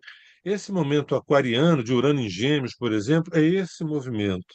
Mas não, o pessoal vai fazer uma força enorme para fazer isso aqui, entendeu? Vamos construir muros, vamos ser patriotas, vamos fazer nacionalismo, vamos nós contra os outros. Assim, gente, a dança é outra. Ouve a música. Você está dançando uma coisa, a música é outra. A música mudou. A música é essa aqui. Essa é a música. Depois, lá na frente, a gente vai ver que a música vai fazer isso. Não entendo nada disso. Estou com medo. É um estúdio. Mas, desculpa, eu te interrompi. Você estava falando uma coisa belíssima aí, que é desse movimento de expansão e contração. Não, inclusive a fala de agora me puxou a noção, me trouxe a ideia de que é um contrassenso você afirmar o nacionalismo como a via para a paz, sendo que o nacionalismo é a mãe das guerras. Então, um pouquinho de estudo de Exatamente. história mostraria como é que as coisas vêm acontecendo, quando você reforça o princípio da separação, da territorialidade. Exatamente. Quem está dentro, oposto a quem está fora. O que o Jung É, belíssimamente analisa do ponto de vista psíquico, né? Os efeitos da cisão da psique. olha, deixa eu te falar. Se a separação fosse o final do filme, o Zodíaco terminava em Virgem. O Zodíaco terminava em Virgem. O último signo seria Virgem, que é o signo da análise, de você separar as partes. Mas é Peixes. O último signo, sabe o que que significa? Que o final do filme é Peixes. Sabe o que que significa? Que é integrar. Agora, essa era de Aquário, esse tempo de Aquário é isso. Depois a gente vai fazer esse movimento, que não tem nada a ver com conservadorismo, coisas que o vale, sim, integrar, mergulhar, silenciar, aprofundar, quem sabe ascender. A gente tem um manual, cara, a gente veio de fábrica com manual. Ah, mas não sei, astrologia não funciona, astrologia, não aguento mais isso. É, nós temos uma cartografia da individuação nas mãos e tem Isso, gente isso. que ainda enxerga como horóscopo de jornal. Fazer o quê? Exatamente. Nós vemos o mundo como nós somos, né? Não como o mundo é. Eu vou pegar mais Falou uma tudo. pergunta, mas antes eu só queria concluir a brincadeirinha que eu ia fazer quando você falou da questão da crença, que muitas vezes colegas acadêmicos me perguntam, ou já me perguntaram, hoje nem tanto. Nossa, mas você acredita em astrologia? A pergunta entra num lugar que mostra que a pessoa não compreendeu bem nem o que é ciência, nem o que não é ciência. E aí fazer o quê? Não sou eu em 5 minutos que vou dar uma lição de epistemologia para ninguém. Mas eu queria pegar aqui ó, a pergunta da Elaine. Ela fala assim: parece-me que estamos sendo convidados mesmo a trabalhar nossa sombra, certo? O signo de Aquário tem suas características positivas, mas qual é o aspecto negativo da era de Aquário, em tua opinião? É simples. Um excesso de mental, mental, mental, mental, mental, mental. Déficit das águas, déficit do sentimento, déficit da emoção, frieza, distanciamento, né? Há uma diferença, as pessoas costumam, no meu ponto de vista, erradamente chamar Aquário de um arquétipo racional. A racional é terra, a área é mental. O mental é mais volátil, é mais gasoso. Qual é a sombra de Aquário? É você ficar no mundo etérico, no mundo do vapor, do gás, no mundo das ideias, no mundo, sabe? E eu lido no consultório com muita gente que já fez enormes revoluções sem ter saído do quarto, entendeu? Sustentado pela família, sustentado não sei por onde, não sei o quê, e que, porque tem um mental, eu sou muito inteligente, porque, olha, se a gente não tiver uma inteligência emocional, se a gente não tiver uma inteligência psicológica, não tivermos uma inteligência sexual, se a gente não tiver uma inteligência espiritual, não adianta nada inteligência intelectual. Sabe? Você pode ler livros, sair, o erudito,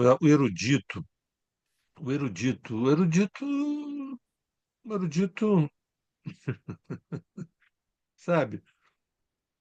Então, eu acho que a sombra de Aquário é isso, a gente ficar no mundo idealizado, no mundo volátil, no mundo frio, distante, no mundo mental e sem conexão com o coração, com o chakra cardíaco, com a emoção, com o sentimento, com a instintualidade, com a libido, com o aspecto telúrico. É uma sombra enorme, como todos os signos têm também, né? Então é isso que é bom falar. Essa pergunta foi boa, porque eu não sou aquário, eu tenho Urano do lado do Sol, que me dá um viés aquariano por conta disso. Eu tenho uma enorme simpatia pelo viés aquariano por um simples detalhe, porque os tempos que estão chegando aí não adianta também eu fazer biquinho, caras e bocas. Ah, gostaria que viesse a era de Câncer, a era de Touro, a era de tem que gostar de nada. O que está tocando? Qual é a música que está tocando? São os eflúvios aquarianos. Então vamos dançar essa música, vamos aproveitar. E eu sou muito. Eu costumo dizer que no curto prazo eu sou pessimista, né? Mas no médio e longo prazo eu sou bastante otimista, independente, independente das pessoas. Porque, porque as pessoas, devo dizer que uma das coisas que a clínica me trouxe foi um profundo amor pelas pessoas, um profundo amor por cada indivíduo. Pessoas que você pode ter assim, um preconceito, você pode até ter nojo na rua, quando a pessoa chega numa clínica e abre a sua história, que abre a sua infância, que abre. É uma coisa absurdamente milagrosa e maravilhosa. Um amor se estabelece. Pessoas que você lá na fora apontaria o dedo e diz assim, esse aqui tem que ser preso, esse aqui tem que ser isso, tem que ser aquilo. Quando você começa a ouvir o relato da pessoa, então eu sou uma pessoa apaixonada pela humanidade.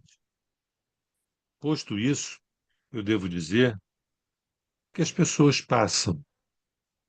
O que fica é a consciência. Existe um único corpo chamado, na minha visão, existe um único corpo chamado fonte primordial, ou chamado consciência, ou chamado amor, ou chamado agora. É um único corpo em todos esses universos que existem. Então, e as pessoas são átomos dessa consciência. Então, importantíssimos, mas são átomos. Então, a minha opinião, a tua opinião, vai até a terceira página. Agora, o meu amor vai mais longe. E o teu amor vai muito mais longe. Não tem livro que comporte essa revolução. E para uma resposta que se referiu à sombra de Aquário, tal qual foi perguntado, você disse: Eu não sou aquariano, e elaborou a brilhante resposta. Eu diria para você: eu tenho Sol, Mercúrio, Vênus, Júpiter e ascendente em Aquário. Eu diria que você está redondamente certo. nessa sua visão acerca da sombra do signo. Lembrando que o que complementa esse mental de Aquário é a intuição do Leão, Leão. isso, Então, é o isso aí, contraponto necessário, né, para que não haja um isso aí. desenvolvimento desequilibrado da psique. Tem uma outra colocação aqui da Elza André, eu acho que é Elza, ou Elsa. Explica melhor essa conjunção Saturno-Netuno em Áries e suas consequências, por favor. Aí embaixo ela corrigiu Netuno-Saturno em Áries. Não, tá certo, é isso.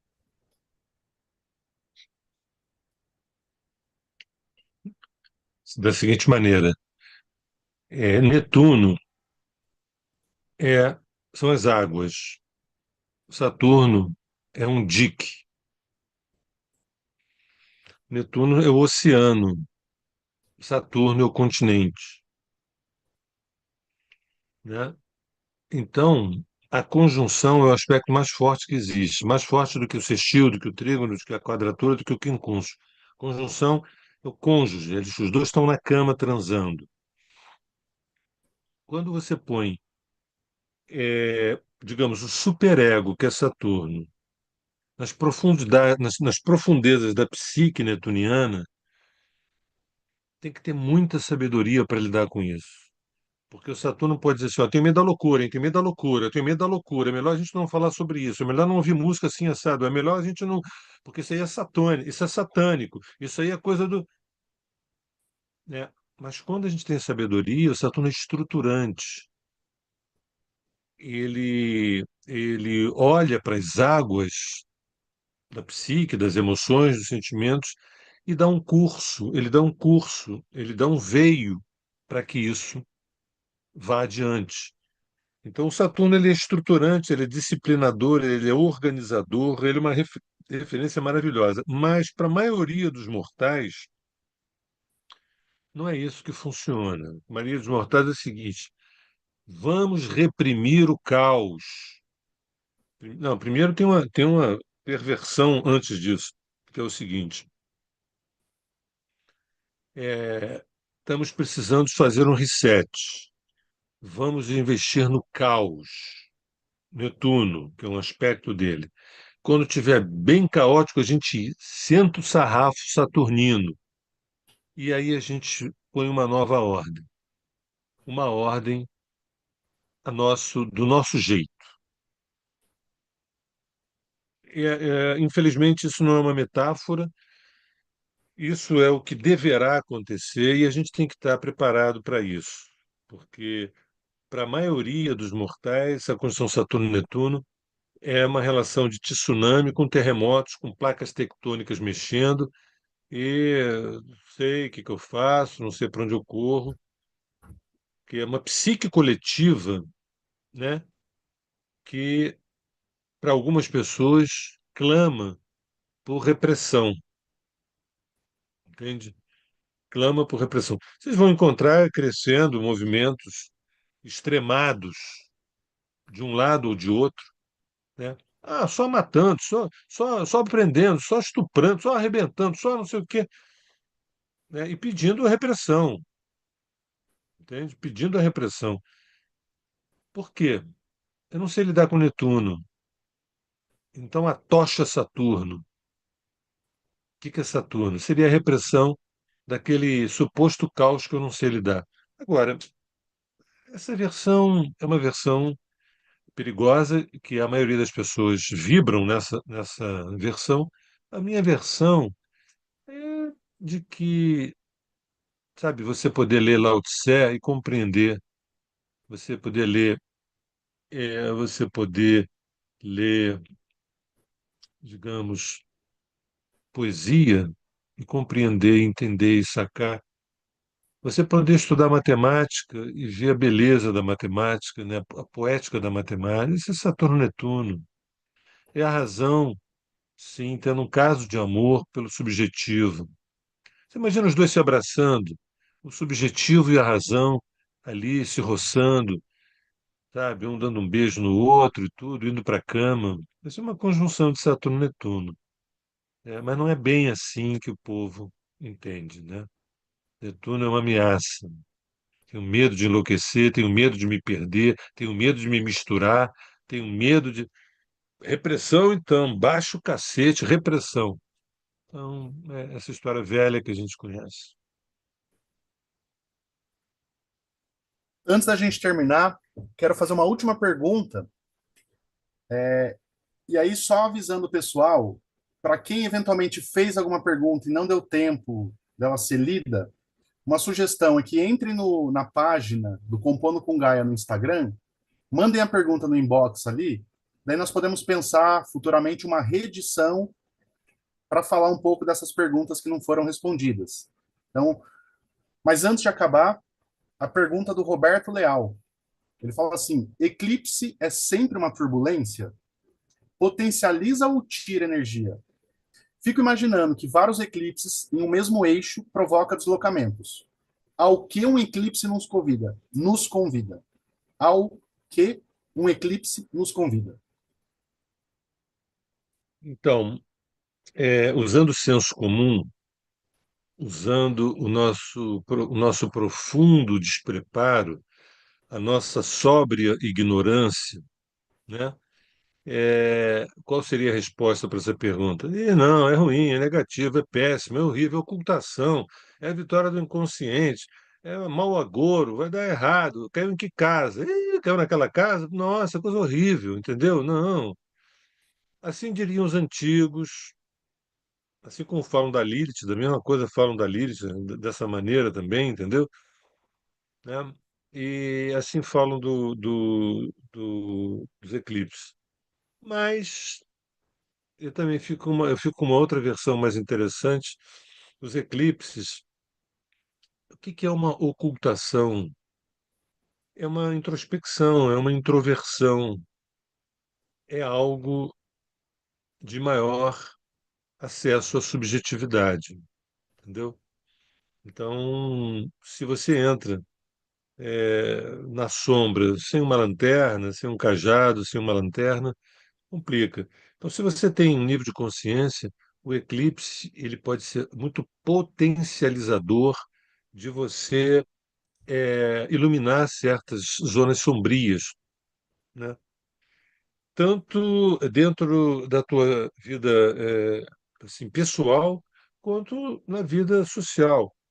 Coisas que acontecem que aparentemente são negativas e que, no final das contas, as coisas foram muito interessantes porque eu soube lidar com elas.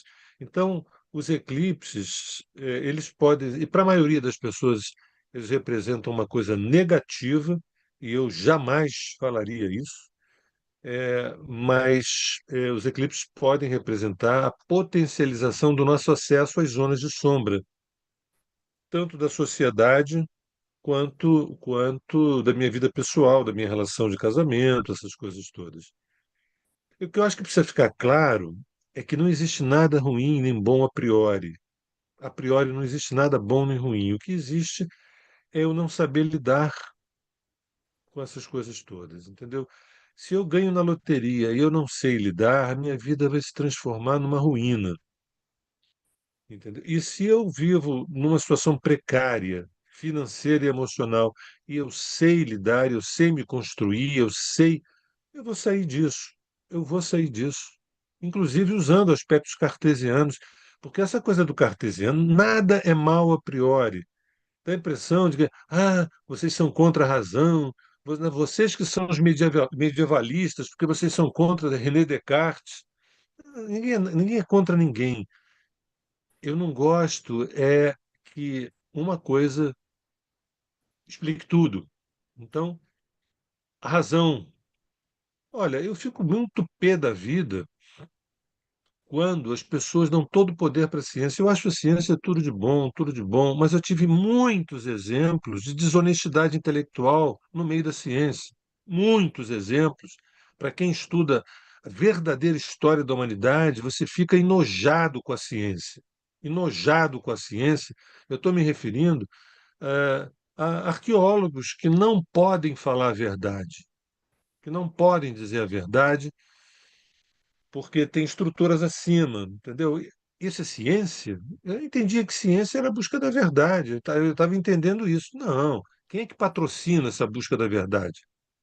segue o dinheiro, entendeu? Então, eu quero dizer que a razão, o instinto é uma coisa maravilhosa, mas sem razão também, pô, a gente pode virar um bicho antissocial. Então, é, pois é, uma das coisas, só para terminar minha fala, né? Uma das coisas que a tradição chinesa pauta é muito a questão do equilíbrio, a palavra equilíbrio, a busca do equilíbrio, né? E nós, aqui no Ocidente, na verdade, o narcisismo latino, por exemplo, o narcisismo das nossas paixões, das nossas febres de desejo. Quanto mais radicalismo, melhor. Quanto mais passionalidade, melhor. É isso que gera um bom filme, isso que gera um Oscar, é isso que gera plateia, público, entendeu? Não é o equilíbrio. Tu vai fazer uma novela que tem equilíbrio, uma vida que tem equilíbrio, é uma vida chata, vamos dizer assim. E lá no Oriente, né, citando a China, para quem estudou um pouco da China, né, tem uma busca. Aí alguém vai dizer assim, mas lá tem ditadura, vem um papo, né, que lá tem ditadura. Isso é um outro assunto. A gente pode conversar sobre isso, a gente pode um dia conversar sobre se a gente vive de fato numa democracia. Essa é uma boa pergunta. Se a gente vive de fato uma democracia, o que é uma democracia? E, de fato, o que é uma ditadura? Né? Porque, para muitos, a palavra autoridade soa como autoritarismo. Para muitos, a palavra Saturno soa como repressão. E não é. Sem Saturno, a gente não constrói uma vida minimamente justa, equilibrada, ponderada, razoável, porque disciplina, método, planejamento, resiliência, são de palavras de Saturno, mas não. Saturno é o cobrador de impostos, né? Ou logo ele é ruim, entendeu? Então, essas coisas que. Mas, enfim, eu acho que eu fui um pouco longe demais, eu me entusiasmo, né? Pelo entusiasmo Fernando, compartilhado, nós poderíamos ficar aqui horas e horas e horas e horas. E com eu certeza ficaria muitas porque. pessoas aqui gostariam também. Eu ficaria, porque mexe comigo, mexe comigo. É como eu me sinto também. Que bom. Bom, vamos finalizar mais uma vez, reforçando aqui a gratidão ao Sérgio, a todos e todas que estiveram presentes, pessoal do Compondo com Gaia, da Terra de Rudá, de outros coletivos da vida. Obrigado pela presença. Espero que possamos repetir a dose futuramente. Maravilhoso escutar o Sérgio. Gostaria de deixar aqui a sugestão do canal Terra de Rudá e também o canal Sérgio Seixas e Lígia Franklin. Foi onde eu absorvi, aprendi muita coisa e continuo aprendendo. A quem se interessar, então, fica aí a sugestão. Quem puder contribuir, nosso projeto ele é um projeto até certo ponto voluntário, então quem tiver condições de contribuir via Pix, aqui nos comentários da live e na descrição do vídeo vai ficar depois registrado qual é o Pix do Compondo com Gaia. E mais uma vez, em nome de todo o grupo, de toda a coletividade, agradeço você, Sérgio. Obrigado pela atenção, obrigado pelo seu tempo, obrigado pelo seu conhecimento, obrigado pela sua sabedoria. Muito obrigado. E agora deixa eu me despedir também te agradecendo a você muito, Fernando. Eu quero agradecer também a Érica, a Mineres, a Cristina, a Eberly, a esse povo que me acolheu, ao pessoal da Terra de Rudá que está assistindo agora ao vivo, ou que vai assistir depois as gravações e tudo.